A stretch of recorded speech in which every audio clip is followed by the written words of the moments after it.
तर आजचा कॉल असा होता की त्यांनी सांगितलं होतं आम्हाला की पाण्याच्या टाकीमध्ये 2 साप आहेत असं त्यांनी सांगितलं.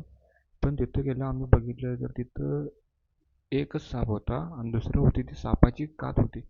मग आम्ही असं काठी घेतली आणि सापाला रेस्क्यू करायला चालू केलं. आम्ही आलेलो गडबडीत, त्यामुळं आम्ही आमच्यासोबत चिमटा घेऊन आलो नव्हतो. मग काठी घेतली आणि सापाला असं सरकवत सरकवत सरकवत इकडं आणण्याचा प्रयत्न केला. पहिल्यांदा ती सापाची कात बाहेर काढून घेतली. तुम्ही बघू शकता या व्हिडिओवर. मण्यार सापाची कात होती. साप पण खूपच ॲग्रेसिव्ह झाला होता. टाकी पूर्ण वाळलेली होती. साप आत किती दिवस होता हे काहीच अंदाज नव्हता. त्यामुळे साप पूर्ण डिहायड्रेट झालेला असणार आहे. तरी पण तो ॲग्रेसिव्ह होता. तुम्ही बघू शकताय. गडबडीत आल्यामुळे आम्ही चिमटा आमच्या घरात विसरला. त्यामुळे आम्ही काठीनं त्याला बाहेर काढायचा प्रयत्न करायला.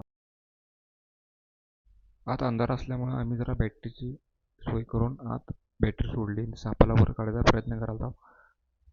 साप आतनं इकडं तिकडं इकडं तिकडं खूप पळत असल्यामुळं तो व्हिडिओ आम्ही कट केला.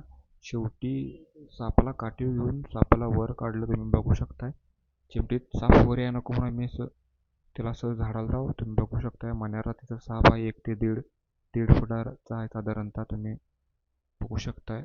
आणि बाहेर घेतला तो जरा शांत झाला होता. आतच खूप ॲग्रेसिव्ह होता.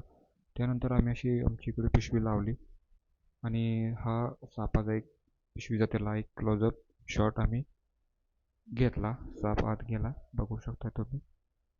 त्यानंतर आम्ही त्याला रिलीज करायसाठी एका लोकेशनवर आलो. बघू शकताय. साप पूर्ण डिहायड्रेट झाला होता. त्यामुळे आम्हाला माहीत होतं की त्याला पाण्याची गरज आहे. म्हणून त्याला आम्ही एका पाण्याच्या ठिकाणी सोडायला आलो होतो. आणि तो पाणी पिणार हे 100% आम्हाला माहीत होतं. म्हणून त्याला आम्ही पाण्याच्या शेजारी नेऊन ठेवलं. व्हिडिओ तुम्ही बघू शकताय साप पाणी पिताना.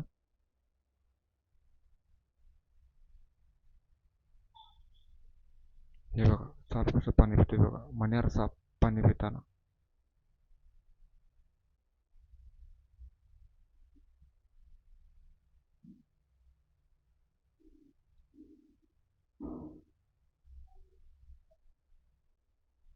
त्यानंतर सापाचं पाणी पिऊन झालं आणि तो तिथून जाणार होता. आणि निसर्गाच्या सानिध्यात त्याला आम्ही रिलीज केलेला आहे. बघू शकता तुम्ही. रुबाबदार मण्यार जातीचा साप निसर्गात जाताना क्लोजअप शॉट.